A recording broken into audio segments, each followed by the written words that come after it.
Hey guys, so in this video, I'm going to teach you today on how you can actually add a link in bio on your Instagram Threads account. Now, it's actually very easy to do, but make sure to watch this video all the way through to not miss any steps.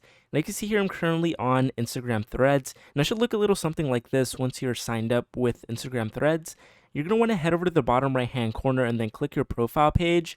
Now, it should look a little something just like this. Now, if you want to add a link in bio, all you have to do is head over to the edit profile button you can see right here on my screen, click it, and when you do, you actually have the option here to add a link to your account. Now, this could be any link, really. It could be a link to one of your businesses, or it could be a link to maybe your YouTube channel, personal YouTube channel. So it's really up to you what you put here, but basically, once you actually put a website here, you can click done, and that'll go ahead and save your link in bio, and then click done again at the top right hand corner. And once you do that, it should be pretty much set and ready for you to actually use. So that's how you add a link in bio to your account on Instagram Threads. It's very easy and very simple. So if you did find it helpful, please leave a like, comment down below if it worked, and I will see you all until next time.